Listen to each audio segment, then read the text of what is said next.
प्रकाशित वाक्य अध्याय 2 वचन 18 से हमने 3 कलीसियाओं के बारे में सीख लिया प्रकाशित वाक्य में। आज हम चौथी कलीसिया के बारे में सीखेंगे जिसका नाम थुआतीरा है। और परमेश्वर के आत्मा के द्वारा यूहन्ना को उसे संदेश लिखने के लिए बोला गया और परमेश्वर थुआतीरा की कलीसिया को क्या संदेश लिखता है हम देखेंगे। आज पूरा नहीं देखेंगे, कुछ आयतें देखेंगे आज, फिर अगले हफ्ते पूरा कर लेंगे इसको। तो ठीक है, 18 से पढ़ना शुरू करें। थुआतीरा की कलीसिया के दूत को ये लिख, परमेश्वर का पुत्र जिसकी आंखें आग की ज्वाला के समान और जिसके पांव पित्तल के समान है, वह ये कहता है कि मैं तेरे कामों, तेरे प्रेम और विश्वास और सेवा और धीरज को जानता हूँ, और ये भी कि तेरे पिछले काम पहले से बढ़कर हैं। पर मुझे तेरे विरुद्ध में ये कहना है कि तू उस स्त्री इज़बेल को रहने देता है जो अपने आप को भविष्यवक्तन कहती है और मेरे दासों को व्यभिचार करने और मूर्तियों को आगे चढ़ाई गई वस्तुएं खाना सिखाकर भरमाती है। मैंने उसको मन फिराने के लिए अवसर दिया, पर वह अपने व्यभिचार से मन फिराना नहीं चाहती। देख, मैं उसे रोगशया पर डालता हूँ, और जो उसके साथ व्यभिचार करते हैं, यदि वह भी उसके से कामों से मन न फिराएंगे, तो मैं उन्हें बड़े कलेश में डालूंगा। ठीक है, हालेलुया हालेलुया। आइए हम प्रार्थना करें, अपनी आंखें बंद करें। स्वर्ग में विराजमान परमेश्वर यहोवा प्रभु यीशु मसीह पवित्र आत्मा जी, आपका धन्यवाद इस पढ़े के वचन के लिए, इस वचन को मनन करने के लिए, इसके गहरे वेदों को दे। पवित्र आत्मा के द्वारा अगुवाई करे और जो सुने ये वचन के जीवनों में ऐसा घर करे, ऐसा काम करे परमेश्वर की परमेश्वर के जीवन बदल जाए यीशु के नाम से। ये 100 गुना फल लेके आए इनके जीवनों के अंदर, और कोई अंधकार की शक्ति ये वचन चुराने ना पाए। महिमा खुदा आप ही के नाम को मिलने पाए, और आपका नाम ऊंचा, आपका नाम जलाल प्रभु यीशु मसीह के सामर्थ्य और पवित्र नाम से मांगा, आमीन। Hallelujah hallelujah hallelujah. तो धन्यवाद, कृपया अपनी जगह पे बैठ जाएं। हालेलुया। तो जब भी आप परमेश्वर की हजूरी में आओ, आनंदित होके आओ, खुश होके आओ। बाइबल में लिखा है जब तू परमेश्वर के घर में कदम रखे तो बड़ी चौकसी के साथ रख, बड़े ध्यान से रख परमेश्वर के घर में कदम, क्योंकि तू प्रभु के घर में, परमेश्वर के घर में आशीष लेने आया है, ब्लेसिंग लेने आया है ना, छुटकारा पाने आया है, चंगाई लेने आया है। कह रहा ये ना हो कि तू आया लेने आशीष है, छुटकारा, ब्लेसिंग, लेकिन लेके तू कुछ और जाए। छुटकारा तुझे मिले ना, चंगाई तुझे मिले ना, ब्लेसिंग तुझे मिले ना, और तू शराब लेके जाए, रोग लेके जाए, परमेश्वर का गुस्सा लेके जाए अपने साथ। इसलिए जब तू प्रभु के घर में, परमेश्वर के घर में कदम रख तो बड़ी चौकसी के साथ रख। हालेलुया। तो बाइबल में लिखा है जब तू परमेश्वर के घर में क्या रखे, कदम रखे, पैर रखे, तो चौकसी के साथ रख, क्योंकि जरूरी है। क्योंकि हम यहाँ पे आशीष लेने आते हैं, ब्लेसिंग लेने आते हैं, छुटकारा लेने आते हैं। हमें ब्लेसिंग, छुटकारा, चंगाई ही लेके जाना है, उधार ही लेके जाना है, उसके बदले में और कुछ लेके नहीं जाना है। Hallelujah hallelujah. तो इसलिए आनंदित होकर, खुश होकर परमेश्वर की आराधना करो, परमेश्वर के हजूरी में आओ और प्रभु के कामों को करो, है ना। एक बात कहते हैं ना कि रोंदियां दे भी परौने ते हसदियां दे भी परौने। हालेलुया। परौने दे परौने ही है, गेस्ट तो गेस्ट ही होते हैं। चाहे तुम उनका आदर मान रोके करो और चाहे तुम हंस के करो। हालेलुया। बंदगी तो यही है, चर्च भी यही है, भजन भी वही है, चाहे आप दुखी होके गा लो तो चाहे आप आनंदित होके गा लो। हालेलुया। गाना तो फिर भी है, लेकिन ब्लेसिंग में फर्क पड़ जाता है, आशीष में फर्क पड़ जाता है। अगर आप रोते हुए करते हैं तो आपकी आशीषें कम हो जाती हैं, लेकिन आप खुशी से करते हैं तो आपकी आशीषें बढ़ जाती हैं। हालेलुया। ये फर्क पड़ जाता है आपके रोके करने से और खुश होके आनंदित होके करने से। इसलिए परमेश्वर ने अपने वचन में साफ कहा कि जब तू दान भी दे तो कह रहा है कि खुश मन से दे। कैसे दे? खुश मन से। आप दे तो दान ही रहे हो, लेकिन अगर आपका मन खुश नहीं है तो आपका दिए का कोई फायदा नहीं है, वो ना के बराबर है। इसलिए परमेश्वर ने कहा जब दे तो खुशी से दे। हालेलुया। ताकि तुझे उसका पूरा पूरा प्रतिफल तेरे जीवन में देखने को मिले। आमीन। हालेलुया। तो जब आए हो तो समय तो दिया ही है परमेश्वर को, तो फिर उदासी से नहीं, खुशी से। आमीन। हालेलुया। थुआतीरा की कलीसिया को परमेश्वर के आत्मा ने यूहन्ना के द्वारा कहा कि उसके दूत को यह लिख, परमेश्वर का पुत्र जिसकी आंखें आग की ज्वाला के समान है और जिसके पांव उत्तम पीतल के समान है, वह ये कहता है कि मैं तेरे कामों, तेरे प्रेम और विश्वास और सेवा और धीरज को जानता हूं, और ये भी कि तेरे पिछले काम पहले से बढ़कर है। आमीन। हालेलुया। हम पहले 3 कलीसिया के बीच में भी देख रहे हैं कि जब भी किसी कलीसिया के दूत को ये लिखने के लिए बोला जाता है तो पहले परमेश्वर अपने आप को दिखाता है। वो कहता है, जब हम पहली कलीसिया के बारे में, इफिसुस की कलीसिया के बारे में देखते हैं तो कहता है जो 7 तारे अपने दाहिने हाथ में लिए हुए है और सोने की 7 दीवटों के बीच में फिरता है, वह ये कहता है मैं तेरे काम और तेरे परिश्रम और तेरे धीरज को जानता हूं। हालेलुया। फिर वो जब दूसरी कलीसिया को लिखने के लिए कहता है तो कह रहा है लिख, जो प्रथम और अंतिम है और जो मर गया था और अब जीवित हो गया है, वह ये कहता है कि मैं तेरे क्लेश और दरिद्रता को जानता हूं। आमीन। हालेलुया। तीसरी कलीसिया को जब वो लिखने के लिए कहता है तो फिर से वो यहीं से शुरू करता है, कह रहा है जिसके पास 2 धारी और तेज तलवार है, वह ये कहता है कि मैं ये जानता हूं कि तू वहां रहता है जहां शैतान का सिंहासन है, तू मेरे नाम पर स्थिर रहता है और मुझ पर विश्वास करने से उन दिनों में भी पीछे नहीं हटा जिसमें मेरा विश्वास योग्य साक्षी अंतिपास तुम्हारे बीच उस स्थान पर घात किया गया जहां शैतान रहता है। हालेलुया। तो जब भी परमेश्वर किसी कलीसिया को लिखता है तो वो अपनी व्याख्या करता है अलग अलग रीति से। हालेलुया। अब वो चौथी कलीसिया थुआतीरा की कलीसिया को जब लिखता है तो फिर से यहाँ पे उसकी व्याख्या की जाती है, और व्याख्या किसकी की जाती है? यीशु मसीह की बार बार। हालेलुया। व्याख्या किसकी की जाती है?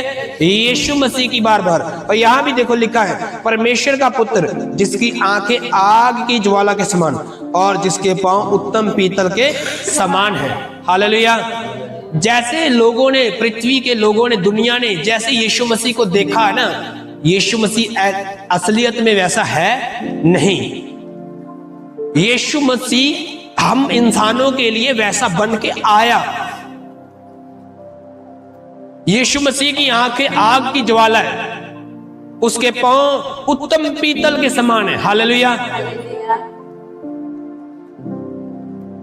लोगों को लगता है कीलों से मर जाने वाला परमेश्वर है, लोगों को लगता है कांटों का तार डालकर मर जाने वाला परमेश्वर है। हालेलुया। वो वैसा नहीं दिखता, वो वैसा बना इंसान के लिए, उसने वैसा रूप धारण किया इंसान के लिए। वो कुंवारी के गर्भ से अगर पैदा हो सकता है तो वो राजा के घर में भी पैदा हो सकता था। वो किसी बड़े बड़े बड़े, जैसे मान लो आज के टाइम पे अमेरिका जो है सारे वर्ल्ड में नंबर 1 पे हुकूमत करने वाला देश माना जाता है, तो उसके अंदर जो उसका अभी हाल ही में जो राष्ट्रपति है ना, तो वो चाहता तो उसके घर में पैदा हो सकता था। अगर वो कुंवारी के गर्भ से पैदा हो सकता है तो वो कहीं भी पैदा हो सकता था। हालेलुया। लेकिन उसने जानबूझकर एक गरीबी में पैदा हुआ। अगर वो अमीर के घर में पैदा होता तो लोग कहते ये तो अमीरों का परमेश्वर है, हम गरीबों का दुख इसे क्या पता। हालेलुया। कि गरीबी क्या चीज होती है, तो वो जन्मा ही गरीबी में ताकि सब समझे कि वो तुम्हारी गरीबी को जानता है। हालेलुया। वो कहता मैं तेरे कामों को, तेरे परिश्रम को, तेरी हर चीज को मैं जानता हूं, मैं जानता हूं। यहां भी देखो कितनी बार उसने कहा, कह रहा कि जब वो थुआतीरा की कलीसिया को लिखता है, कह रहा मैं तेरे कामों, तेरे प्रेम, विश्वास, सेवा, धीरज को मैं क्या करता हूं, जानता हूं। और मैं ये भी जानता हूं कि तेरे पिछले काम पहले से क्या है, बढ़कर है। हालेलुया। वो सब बातें जानता है, लेकिन आप समझ ले कि वो सब जानता है इसलिए वो गरीबी में पैदा हो गया। आप समझ ले कि वो तुम्हारे हर एक दुख को जानता है इसलिए उसने मेहनत मजदूरी भी किया। आप समझ ले कि वो सब दुख तकलीफों को जानता है इसलिए उसने कोड़े खाए, कीले ठुकवाई, कांटों का ताज अपने सर पे डलवाया। हालेलुया। आप उसे समझ ले इसलिए उसने मुंह पर थप्पड़ भी खाया। आप उसे समझ ले इसलिए उसने आपको समझाने के लिए अपनी दाढ़ी को भी नचवाया। हालेलुया। उसने हर चीज आपके लिए किया ताकि आप उसे समझ लें। और बाइबल में साफ लिखा है, कह रहा घमंड इस बात पे कर कि तू मुझे जानता और समझता है। हालेलुया। दुनिया भर जानती है यीशु मसीह है। हालेलुया। दुनिया जानती है, पूरा वर्ल्ड जानता है। कोई ऐसा व्यक्ति नहीं जो नहीं जानता कि यीशु मसीह कौन है। सब जानते हैं लेकिन सब समझते नहीं है उसे। अगर जब जो इंसान उसे समझ जाता है वो फिर उसे मानने लग जाता है। हालेलुया। जो इंसान उसे समझने लग जाता है वो उसे मानने लग जाता है, क्योंकि उसे समझ आ जाता है कि यीशु मसीह ही परमेश्वर है। हालेलुया। उसे समझ आ जाता है कि यही छुड़ा सकता है, यही बचा सकता है, यही हमें उद्धार दे सकता है, यही चंगा कर सकता है, यही हमें पिता से मिलवा सकता है। हालेलुया। जो उसे समझ जाता है फिर वो अपने जीवन को सुधार लेता है, अपने जीवन को सही कर लेता है। जो उसे समझ जाता है फिर वो पाप के रास्तों पे नहीं चलता, वो पाप का मार्ग छोड़ देता है। जो उसे समझ जाता है वो फिर कभी भी टेढ़े मार्गों पे नहीं चलता। हालेलुया। आप भी चर्च में आते हो इसका मतलब ये नहीं है कि आप उसे समझ चुके हो, नहीं। अभी तो आपने कुछ भी नहीं उसके बारे में समझा, अभी तो थोड़ा थोड़ा आपको समझ आता है यीशु मसीह है, ऐसे आया था, मारा गया था। हालेलुया। लेकिन असलियत में अभी भी आप लोग उसे रियलिटी में नहीं समझ पाए। जिस दिन आप उसके लिए मरने को भी तैयार हो गए ना, जिस दिन आपने पाप को अपने जीवन से बिल्कुल खत्म कर दिया कि मुझे आज के बाद कोई झूठ नहीं, कोई चोरी नहीं, कोई फ्रेब नहीं, कोई व्यभिचार नहीं, जिस दिन आपने ये सारे फैसले ले लिए अपने जीवन में, जिस दिन आपने ये सब कुछ छोड़ दिया, त्याग दिया और सिर्फ यीशु मसीह के वचन पर चलना शुरू कर दिया, और जिस दिन ये ठान लिया कि चाहे मेरी कोई गर्दन काट दे, चाहे मुझे कोई गोली मार दे, चाहे मेरा कुछ भी बिगड़ जाए, चाहे मेरा घर उजड़ जाए, चाहे मेरा सब बिक जाए, चाहे कुछ भी हो जाए, चाहे कुछ मिले ना मिले, चंगा हो चाहे ना हो, चाहे कुछ भी हो जाए, वही मेरा परमेश्वर है। वही असली दिन होगा जब आप उसे समझ चुके होंगे। आमीन। हालेलुया। हालेलुया। अगर आज आप छोटी सी तकलीफ, दिक्कत, परेशानी से आने से अगर आप घबरा जाते हो और डर जाते हो, इसका मतलब आप यीशु को अभी तक समझते नहीं हो। बाइबल में लिखा, जो खुद दुख उठाता है क्या वो तुम्हारे दुखों को नहीं समझता? और जो खुद मरकर जीवित हो सकता है क्या वो तुम्हें जीवित नहीं कर सकता? हालेलुया। हालेलुया। वो सब करने की ताकत रखता है, लेकिन जिस दिन आप समझ जाएंगे तब आपको ये बात समझ में आएगी। जब आपको ये समझ में आ जाएगा कि वो जीवित परमेश्वर हमारा कुछ भी करने की ताकत रखता है और हर चीज वो जानता है, उसकी आंखों से कुछ भी लुका और छुपा नहीं है। जिस दिन आपको ये समझ में आ गया, उस दिन कभी भी आप डरेंगे नहीं, कभी भी आप घबराएंगे नहीं, कभी भी आप डामाडोल नहीं होंगे, कभी भी आप बैकस्लाइड नहीं होंगे, कभी भी आप उसे मानना छोड़ेंगे नहीं। हालेलुया। फिर आप आगे बढ़ते जाओगे। मेरी पत्नी जानते हैं, जब मैं जितने मर्जी गहराई में जितने मर्जी गहराई भरे दुखों में, जब मैं क्लेशों में होकर गुजरता हूं, और तब भी मैं एक बात कहता हूं, मेरा विश्वास मेरे परमेश्वर पर है। हालेलुया। वो सब करने की ताकत रखता है। और मेरी पत्नी मुझे कहती है, कैसे आप इतने विश्वास के साथ बात कर सकते हो? आप कैसे इतने दुख में होकर भी ऐसी बात कर सकते हो? मैंने कहा, मैं समझता हूं उसे। हालेलुया। मैं केवल जानता नहीं हूं उसे, मैं समझता हूं उसे, क्योंकि मुझे पता है कि वो सब करने की ताकत रखता है। वो मुर्दा को जिंदा करने की ताकत रखता है। तो मेरे तो हालात अभी भी जिंदा हैं, तो क्या जिंदा को सुधारने की ताकत नहीं रखता? अगर वो मुर्दा को जिंदा करने की ताकत रखता है, तो जिंदा को चेंज करने की ताकत नहीं रखता? हालेलुया। जैरुश सोचने बैठ गया। जैरुश कहने लगा, अच्छा, उसके रिश्तेदारों ने आके कह दिया, प्रभु को मत लेके जा, क्योंकि तेरी बेटी अब क्या होगी, मर गई। जैरुश को लगा, हाँ ठीक है, अब गुरु को घर में लेके जाकर कोई फायदा। यीशु मसीह ने कहा, केवल विश्वास कर। केवल क्या कर? विश्वास कर, तू परमेश्वर की महिमा को देखेगा। हालेलुया। आपके केवल विश्वास रखने से आपका मुर्दा भी जिंदा हो सकता है। हालेलुया। हालेलुया।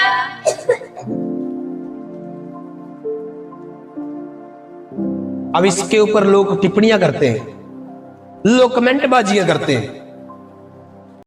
तुम्हारा दादा क्यों मर गया, तुम्हारा बाप क्यों मर गया, तुम्हारा मम्मी क्यों मर गया, तुम्हारा ये क्यों मर गया, वो क्यों मर गया। अरे भाई, बाइबल में ये भी लिखा है, जो आया है उसे जाना भी है। हालेलुया।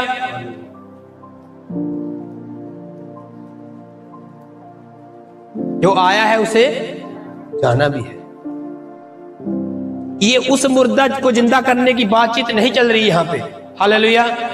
यहां परमेश्वर दिखाना चाहता है, इसलिए उसने कुछ कुछ मुर्दों को जिंदा करके दिखाया। हालेलुया। अगर यीशु मसीह हर एक मुर्दे को जिंदा करता फिरेगा, और अगर अपने सेवकों के द्वारा हर एक मुर्दे को जिंदा कर देगा, तो फिर तो कोई मरेगा ही नहीं, इस पृथ्वी से जाएगा ही नहीं। हालेलुया। हालेलुया। और अगर आज तक जितने लोग मरे हैं, अगर वो मरते ही ना, तो इस पृथ्वी पर आपके पैर धरने की जगह भी नहीं होती। जो कुछ परमेश्वर ने बनाया और रचा है, उसने बड़ा सोच समझ के रचा है। हालेलुया। हालेलुया। तो इसलिए यहां उस मुर्दे को जिंदा करने की बात नहीं हो रही। यहां परमेश्वर ने दिखाया है कि मैं मुर्दे को भी अगर जिंदा करने की ताकत रखता हूं, तो मैं तुम्हारे किस काम को कर नहीं सकता। हालेलुया। इसलिए उसने कुछ लोगों को जिंदा करके दिखाया। इसलिए उसने विधवा के बेटे को जिंदा करके दिखाया, इसलिए उसने जैरुश की बेटी को जिंदा करके दिखाया, इसलिए उसने 4 दिन के मुर्दा लाजर को, उनको लगता था अच्छा जैरुश की बेटी तो अभी ताजी ताजी मरी थी, इसलिए वो जिंदा कर दिया उसको, है ना। अभी वो विधवा का बेटा ताजा ताजा मरा था, इसलिए जिंदा कर दिया। यीशु मसीह ने 4 दिन के मुर्दा को, लाजर को भी बाहर निकाल के दिखा दिया कि अगर मैं चाहूं तो मैं कुछ भी कर सकता हूं। हालेलुया। उसकी ताकत असीमित है, उसकी कोई सीमा नहीं है, वो जो चाहे कर सकता है। 4 दिन के मुर्दा का लाजर को उसने बाहर निकाल के ये साबित किया कि अगर मैं चाहूं तो मैं कुछ भी कर सकता हूं। हालेलुया। हालेलुया। एक अंधा आके कहता है, प्रभु अगर तू चाहे तो मुझे क्या कर सकता है, चंगा कर सकता है। यीशु मसीह ने कहा, ठीक है, मैं चाहता हूं कि तू चंगा हो जा। हालेलुया। अगर यीशु चाहे तो सब कुछ हो सकता है, सब कर सकता है अगर परमेश्वर चाहे। इसलिए परमेश्वर का वचन हमें यह सिखाना चाहता है कि वो सब जानता है। वो आपके कामों को, आपके प्रेम को, आपके विश्वास को, आपके धीरज को वो जानता है। हालेलुया।